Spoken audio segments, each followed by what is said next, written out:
Hello, beautiful souls. Welcome to another episode of Heart and Hustle, Visionary Healers, Movers, and Shakers.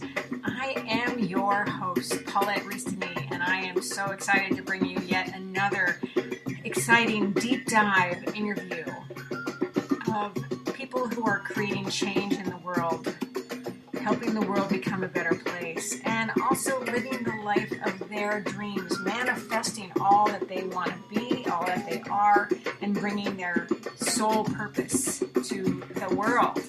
So I'm so glad you're here with us today.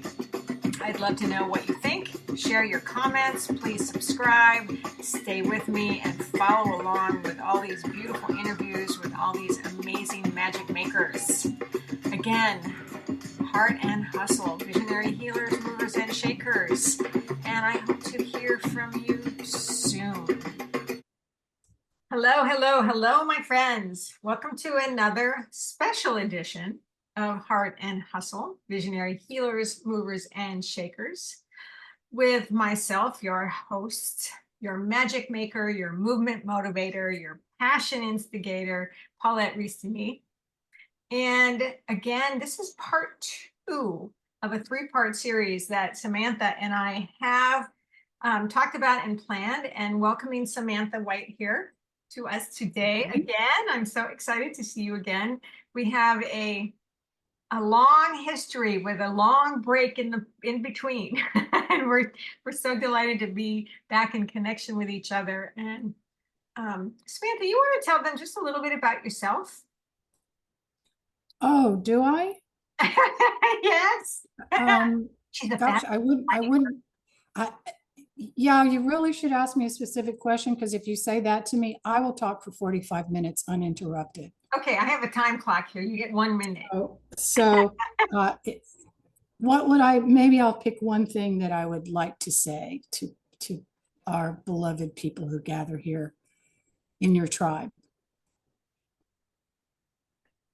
There was one thing that I would like for people to know about me, is that I never give up, no matter what. I am driven by an insatiable curiosity to know what makes it go, which is whatever I see or experience, I'm curious about what's in back of that, what's underneath that, what makes that happen, why is that so, why is it like that? And the other thing that I would want people to know about me is that I am devoted to using all the experiences of my life, many of which have been kind of an Oprah episode or a Maury Povich episode. If you said it in the townhome, it's on Oprah. If you said it in the trailer park, it's in Maury Povich, and I've had both. Is that I have decided that I will use everything that has ever happened to me in service to myself and others' healing. And that's it. I love that. Love that. And she's also a writer. Oh, that. Throw a few of these other things in, which is how we kind of got reconnected through writing. It is. Yes. And that was one of our main ways that we connected when we were in San Francisco together. I don't know if you remember that we shared a journal called Freya. Yes. I didn't remember until just this minute. Yeah, I wonder whatever happened to Freya. Wouldn't that be interesting? Because I think you kind of kept charge of Freya. Oh. So I've always wondered what became of Freya. Wouldn't that be fun to know? Oh, Freya got lost in the moves, I'm sure. Yeah. Wow. So what a beautiful thing. Wow, thank you. Yeah, so that's one of our golden threads of connection. It's awesome. Oh, that makes my heart so happy. Yeah. So this episode, my coaching practice is called Movement, Momentum, and Magic. And in our first episode, we talked about movement. Yes. More or less. And we were going to talk about momentum today. And then this idea of um, feminine softness Mm. came up actually just today in my blog post. It's something I've been thinking about, and it's something that hit me really hard because momentum, think about momentum. The idea of momentum could be like supercharged, right? Motivation. It could be like gung ho on the Ferris wheel or on the hamster wheel, or or it could be just an inspiration to move you forward. I mean, it could be in any of those capacities, right? Yes, absolutely. And more. I mean, that's just a few words that come to mind.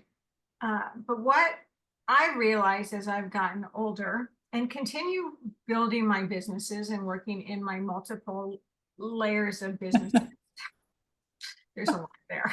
Keyword multiple. Multi-passionate, crazy freak woman. Um, is that there are many, many times, even though I've always identified as a woman and I've always identified as feminine, and especially in my dance world, was very feminine, very honoring the feminine. But in my business world, I was like, bam, bam, bam, bam. Got to get it done, working 24/7, which I did a lot. Um, and never stopping, or always had to keep going, and had to do this, this, this, this, this. And if I didn't do that, I wasn't successful. And if I didn't do that, I wouldn't make enough money. There's always that whole money thing. That's a whole other story. Yeah. And I feel like I lost a lot of my softness, Hmm. my feminine, my femininity, my juiciness. I mean, there was a time in my life where I was like uber creative, like freaking on fire.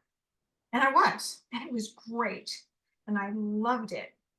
But I had to balance that with the kind of the business end of running everything besides the creative end, which has always been a blessing and a curse for me, because my dad was president of all these corporations. My mom was the singer and the dancer, and I had all of it.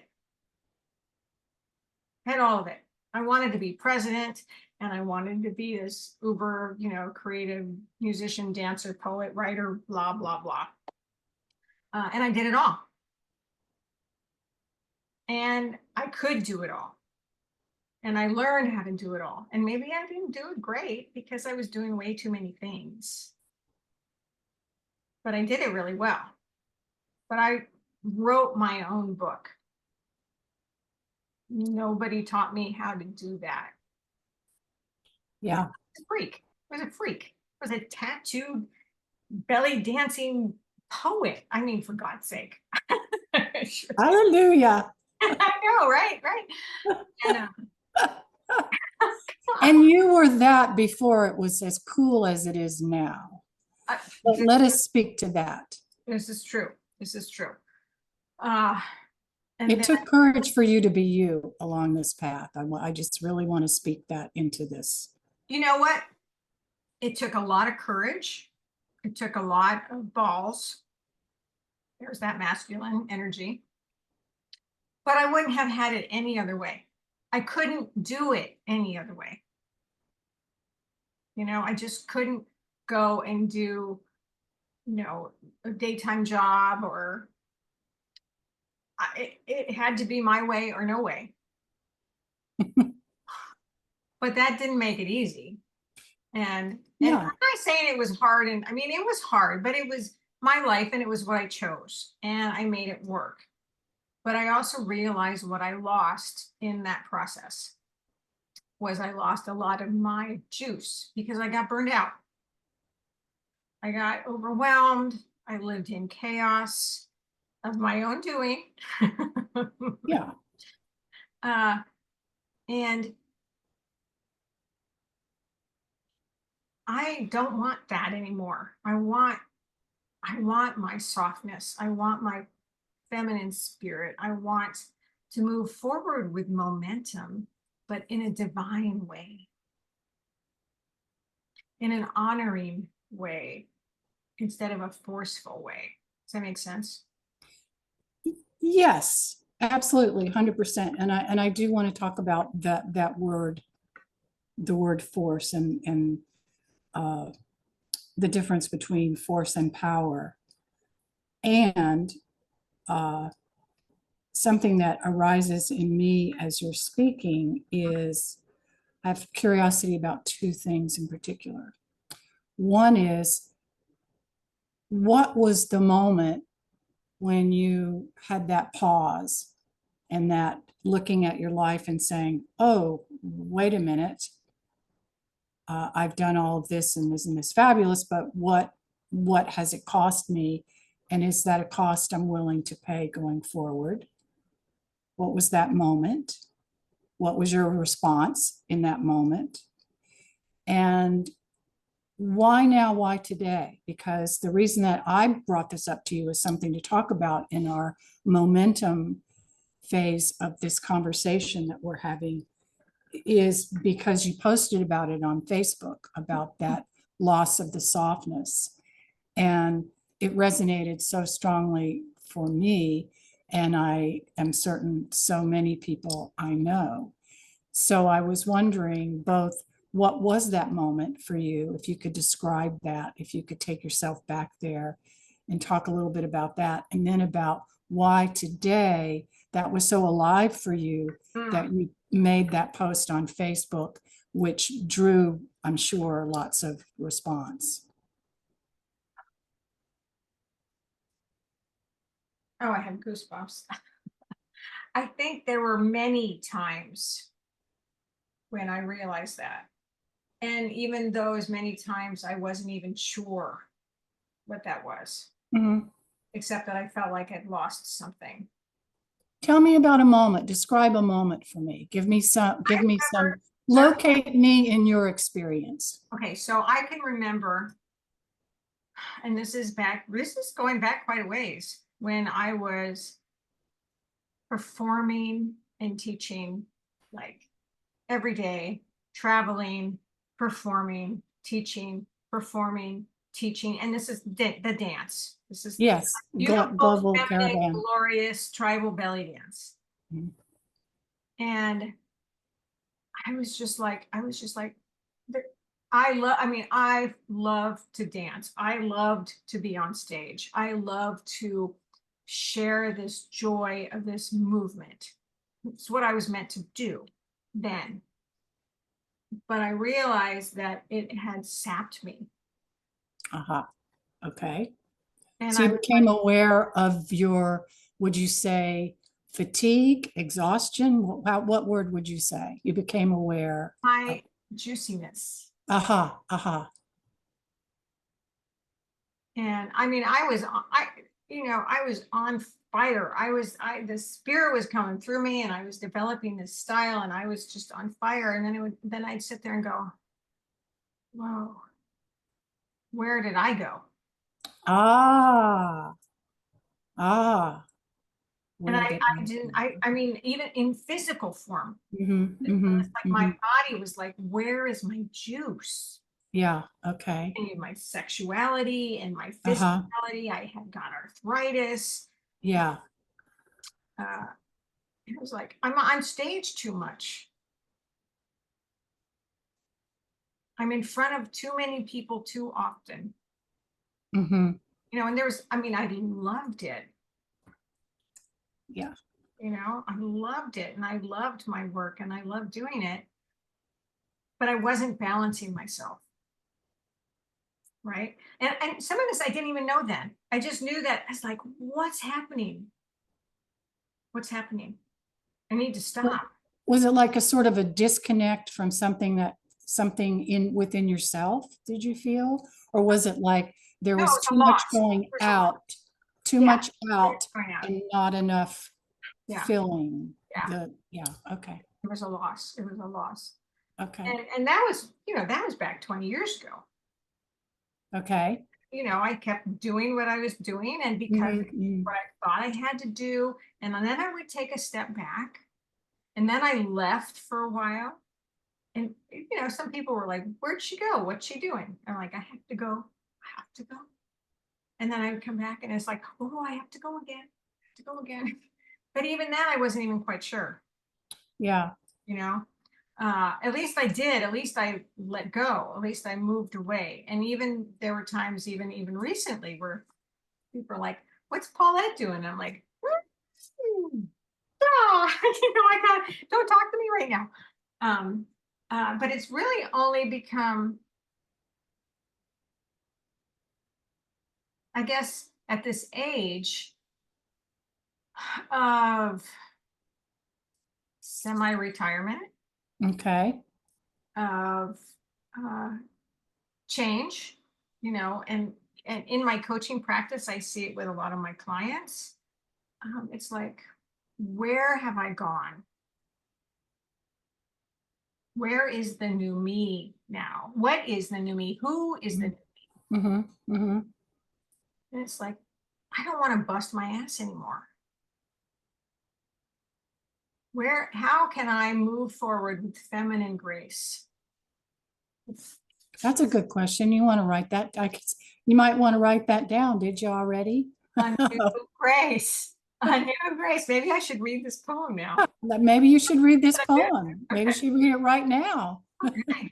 Whee! Okay, here we go. Here's a sip of water. Okay. Being a magic maker of dreams, being an enchantress and a poetess, a goddess of living and loving. Life will never be normal again, I hear. But what is normal, and was it ever?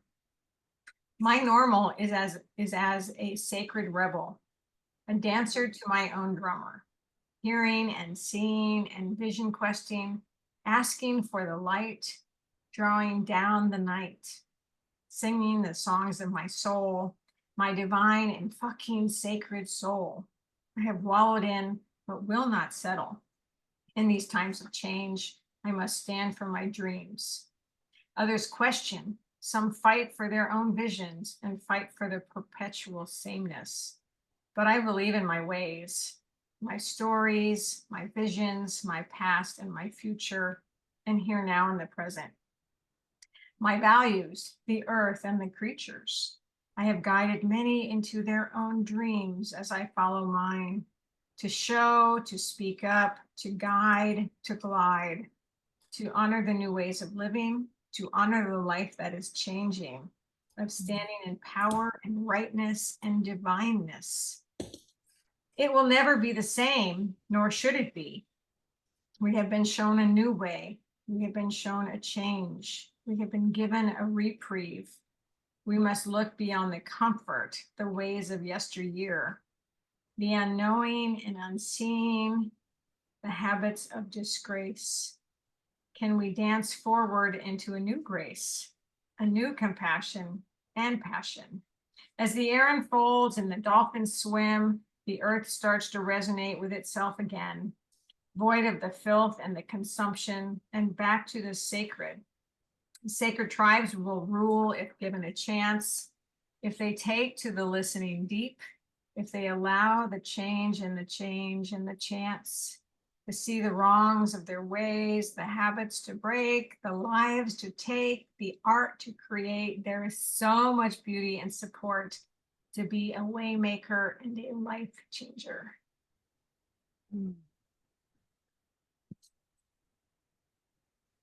Thank you. How was it for you to read that? It's fun. Oh my goodness. So anyway, moving forward with this softness, with this idea of grace, Yeah. of grace or not grace, or honoring all that you are, to be the freak that you are, to allow yourself to be in this place, this new place.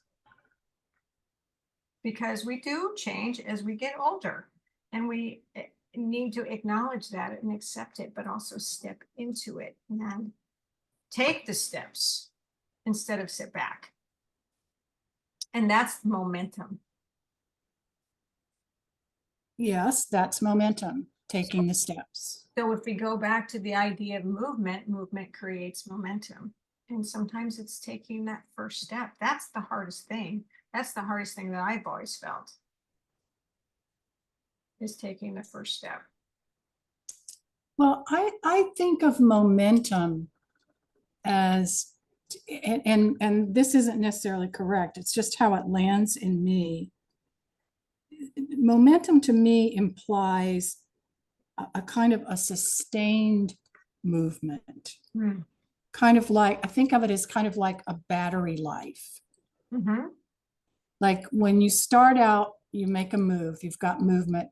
Let's say you already have the motivation. We'll invent that part.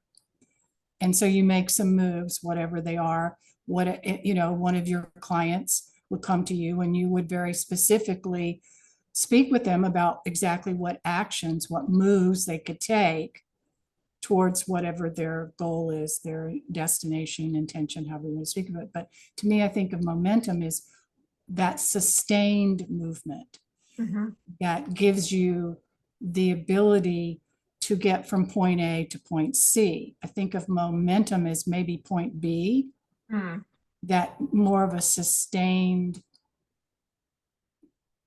movement.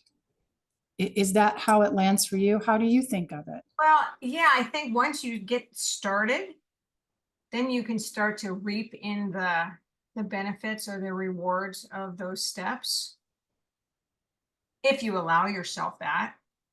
So you take a step, and part of that whole feminine spirit is to acknowledge, and yes, I did that and it feels really good, and now I'm ready to go again, or the next, or further, or more, because it feels good, right? How does it feel? How does it feel? So it doesn't feel good, you don't want to keep going, right?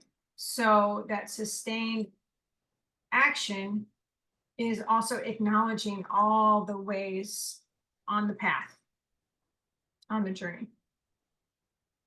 That makes sense? Yes, yes. And it's similar to it's a little different languaging, similar to how I'm conceptualizing it. What comes to my mind is something that my dear friend Janet Carroll Ryan, who's somewhere on the earth, but she's somewhere doing good things. She used to say, engage the forward moving energy.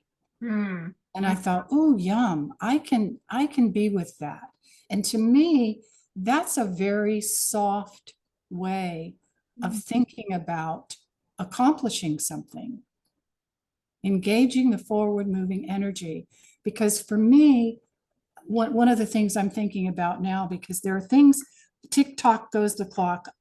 There's so many things that I know if I leave before I accomplish these things, I will feel incomplete and like, oh my God, I wasted this last part of my life cycle. So I'm aware of the clock ticking, and I don't want to continue my practice of getting myself to do things through force and coercion. I want to, yes, there are things that I need to accomplish that I was designed to accomplish.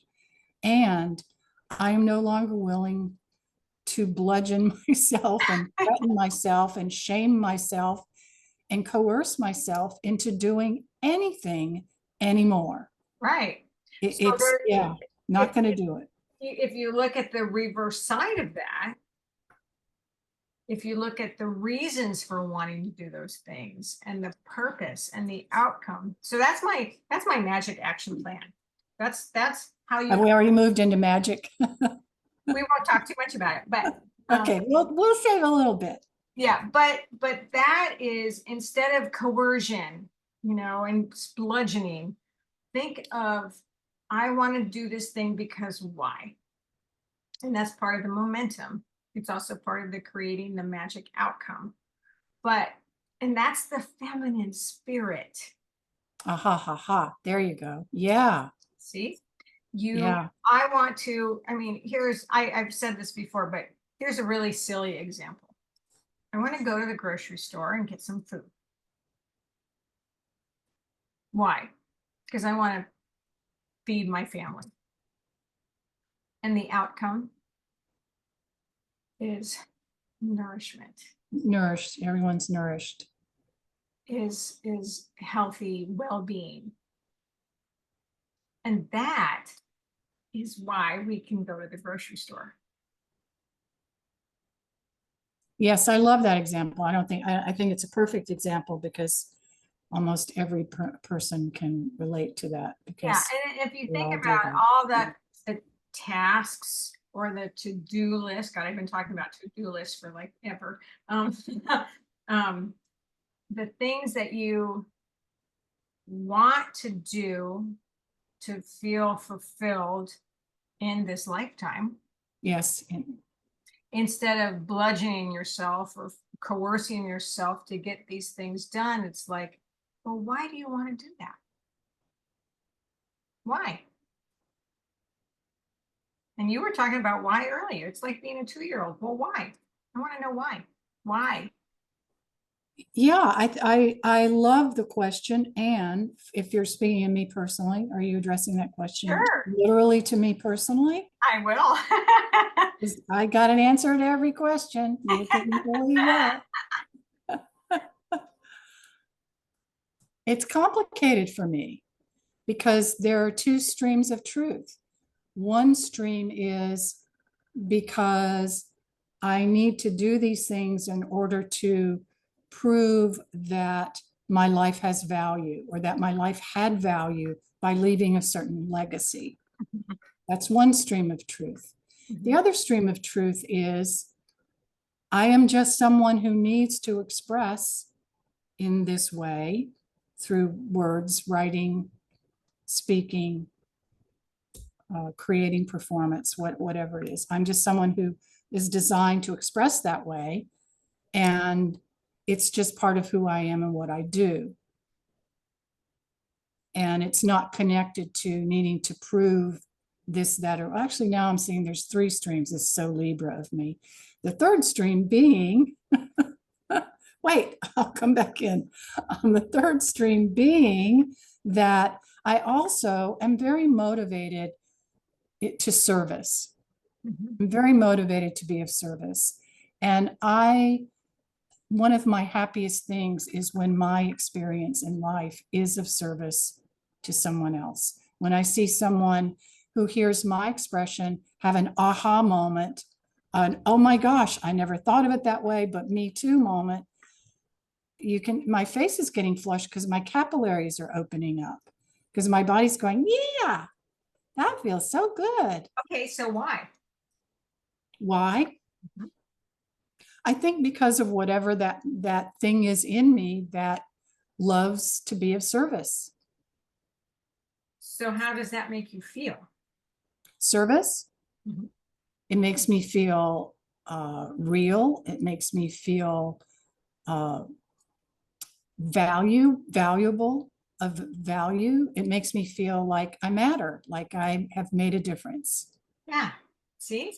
And now doesn't that motivate you and create more energy to go do those things? And then the outcome is the feeling good. The outcome, is, I mean, the purpose. So we'll talk more about it later. I don't want to get into it too much, but it's Yeah, the because action steps and the outcome and the purpose. And so the purpose is your soul calling. it is a soul calling. Yes, thank you. That's good naming. It's a soul calling. Because if it doesn't feel good to you, why do you want to do it, right?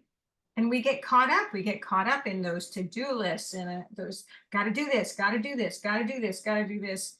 And if you don't know the purpose, if you don't know the outcome and you don't know the purpose, then you're not going to have the momentum. There you go. Okay. Yeah. Yeah, that really lands. That really lands. And then just forget it. Just throw it away. Don't do it. Yeah, yeah. I personally find it difficult. And when we're speaking very abstractly here, but I have a very concrete thing in mind, and I'll speak of it, is a play that I'm writing right now. It could be any play, but it's a play I'm writing right now. Oh, what fun to start it. Just so much fun.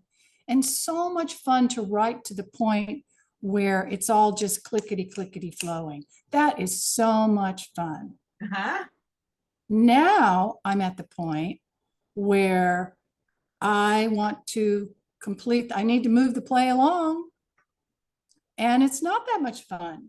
I'm needing to create dialogue. I'm needing to make plot choices. I'm needing to be more like a train conductor than the, goddess of drama. And it's not that fun. So I thank you for the reminder to bring along. And I'm in my garage studio right now, but I've got all these papers up here, and I've got to put one that Paulette says, remember your purpose in writing this play. Oh, that's it. That's it. Exactly. And it's like, make your magic, honey. Keep making your magic. Keep your momentum. Remember your purpose. Yeah. It's a real driver, isn't it? Remembering purpose. And that's bringing that, not the masculinity, but the feminine energy, the divinity, and honoring yourself while you're in this process. Yeah. Yeah.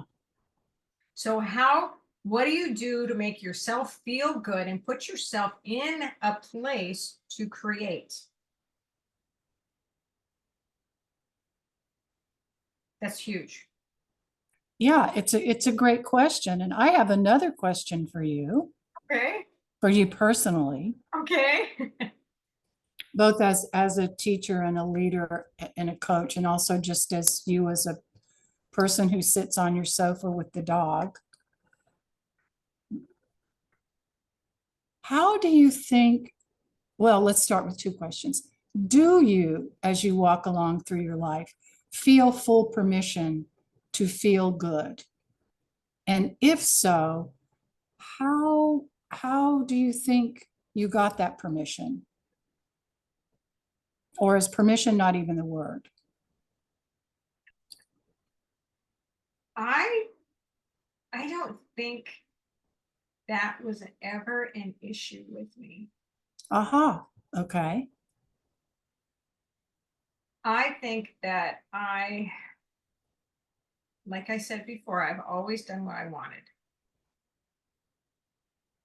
And sure, I burned myself out, whatever, but I don't think a lot of women do need permission. I get that. I get that.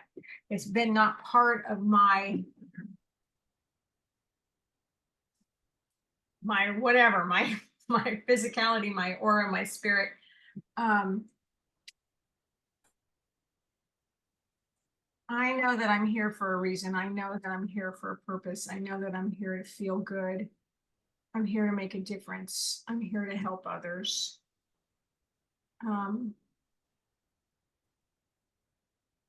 I've never needed permission. I've always just fucking did what I wanted. Yeah, I observed that with you at an age where we were pretty young, and not that many of us really felt that. Yeah. We were still kind of really trying to do it right and not be Yeah, kind of and my dad would say to me, my dad would say, when are you going to stop doing all those things and just do one thing? And I'm like, I'm not yeah, gonna. I love it Yeah. all. I love it all. yeah. Which has been hard, being multi-passionate sometimes is definitely hard. But Because I notice I notice when you have a whole list of things like purpose and uh, all of that, but I notice in my body when you say feel good, I have a reaction, and I think that that's quite common for females. And since we're speaking about allowing softness Mhm. and finding the way to move forward, have momentum, have movement with that feminine softness. I think it's kind of interesting to explore that reaction to, oh, and feel good. I think Yeah, that's I'm a like, primary what? purpose on being here, Is that okay? Really? to feel good. You can be a martyr, you can be a victim, you can, wallow in self-pity, you can say, oh, everybody's out to get me, blah, blah, blah. And I know so many people who talk like that, and I just don't go that way. You make a decision to be here. You make a decision to move forward with positivity. You make a decision to move forward with love. You make a decision to honor yourself so that you can do the work that you're here to do. Or you can be a victim. So again, I'm hearing, in everything you say, I'm hearing this thread. You got to tie everything you do needs to be connected and woven to that thread of what is my purpose. That is really deep. I mean, I know it sounds corny to say, oh, that is really deep. No. But that is really deep. That is it goes so far beyond what I think of when I think of life coaching. That to come, that is your come from place. You at Paulette, that's your come from place. Is you got to know your purpose. That's you. What is your purpose? You need to have your purpose. I just, Yeah. wow. And so many times we don't take the time to think about how we've changed. And that's the one Yeah. thing, that's my main thing that Yeah, and it might shift. Good. Yeah. as growing older Yeah. women specifically, how our values have changed, how our beliefs have changed, what we want to stand up for now, Oh, yeah. Really different. different than yesterday, different than 10 years ago, different than 30 Yeah. years ago. Yeah.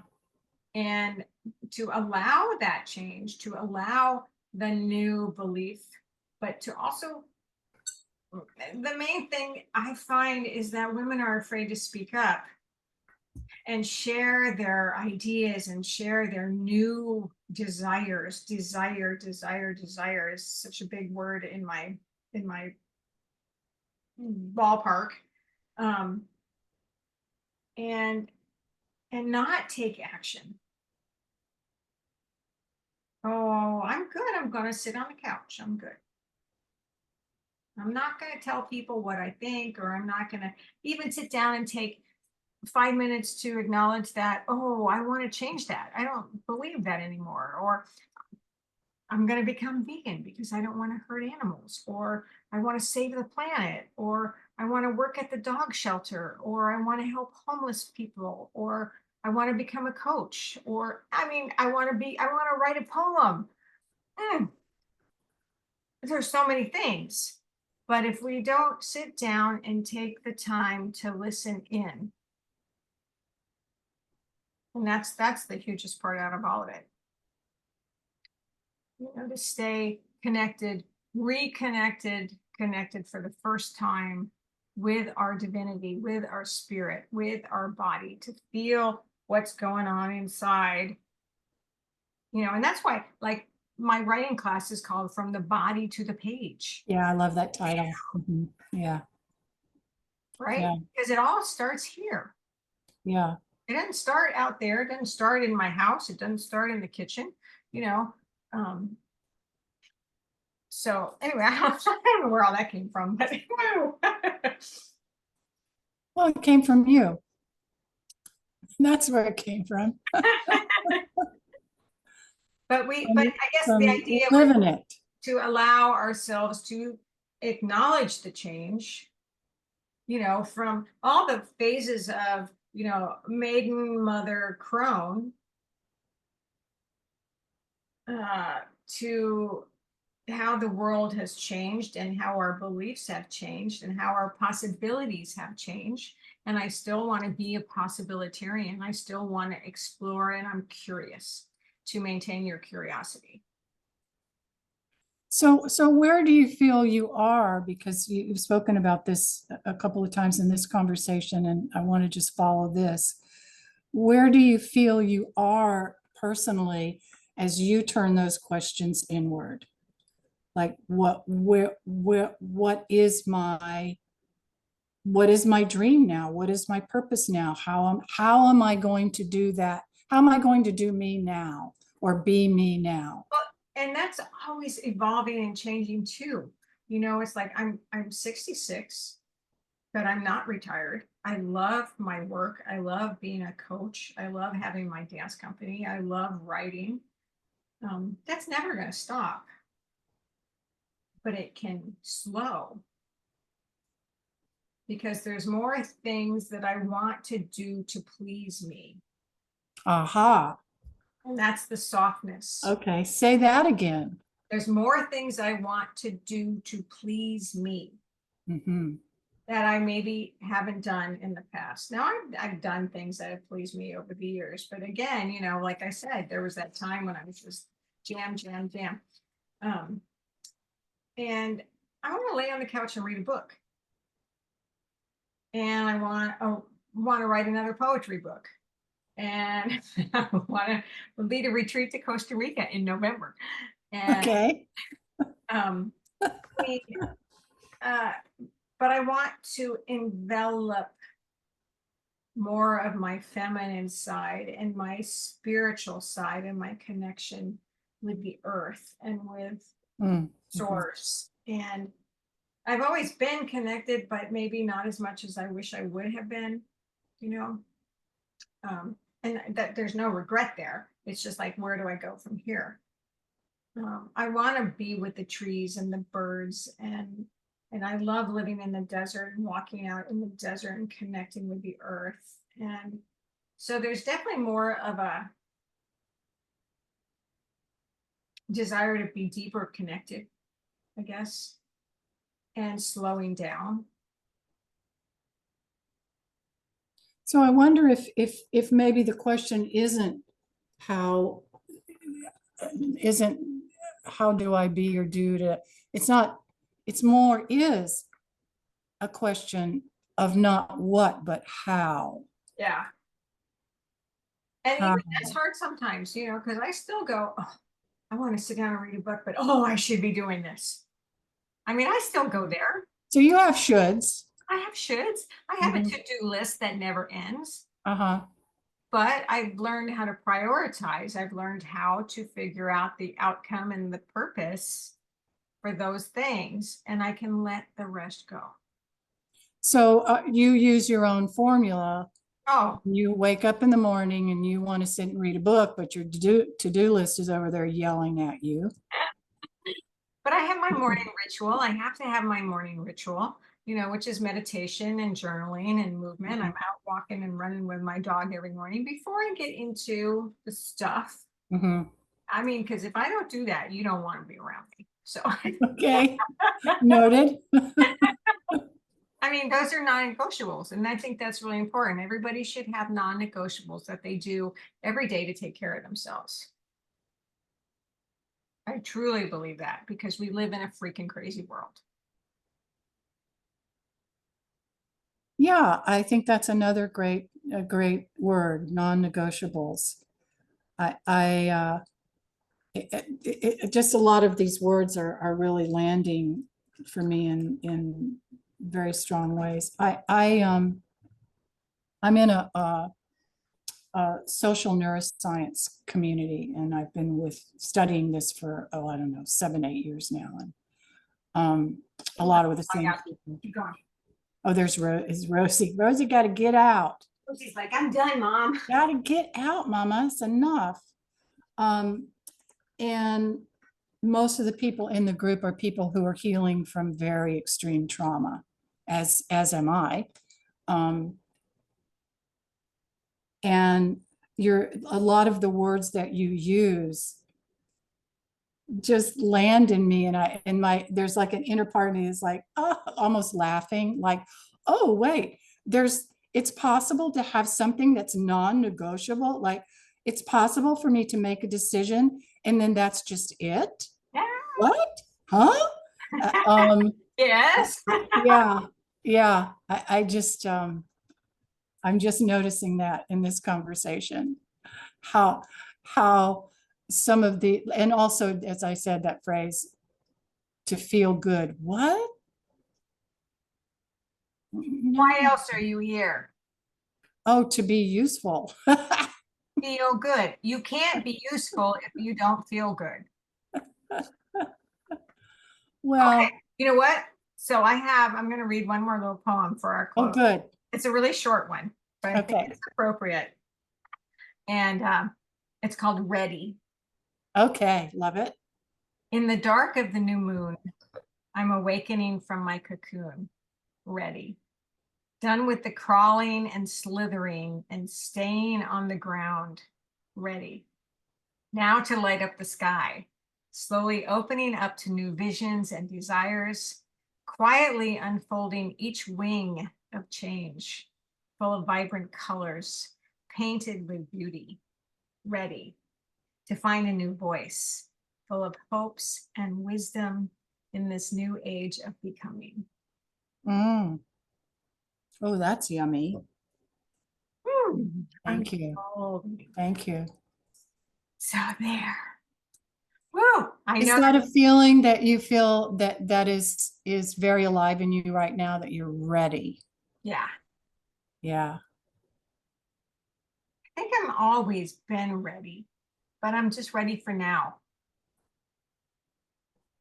and ready for what's next, which I love, right? There's always more. There's always more. And not in the consumeristic way at all, but in the Oh, curiosity yeah. expansion way of life. Yeah. Yes, that comes across very clearly in you, that you're not talking about acquisition. Yeah. Yeah, or consuming more. Yeah. I love the way that you come, how you land for me, how your spirit lands for me, is that you come from a place of fullness, welcoming more fullness. Mm. Would you say that's true? Mhm. Yeah. And because of that, I can offer my gifts, right? Whatever those gifts are. I can offer myself. I can offer what I have because I'm full. Yeah. It's such a beautiful reminder, and I feel it from you. And I like being affected by that in you. Mm. So thank you. Thank you. Thank you. Well, Wow. what else do you want to have more to say? Oh Different gosh, to no. say? No, Anything I else? think we're Feel good. complete? Okay, it feels pretty complete for me. Does it? Okay, good. Good. Yeah, okay. And All thank you right. to all my friends out in Heart and Hustle Land for enjoying this conversation or questioning this conversation. Please do let us know your thoughts, comments, questions. Um, and if there's anything that either one of us can do to guide you, answer, discuss, we are here for that. Thank you so much. Our reconnection. Just so full of joy and gratitude. Thank you so much. It's been the sweetest thing. Mm. Bye for now. Bye, everybody. I love you.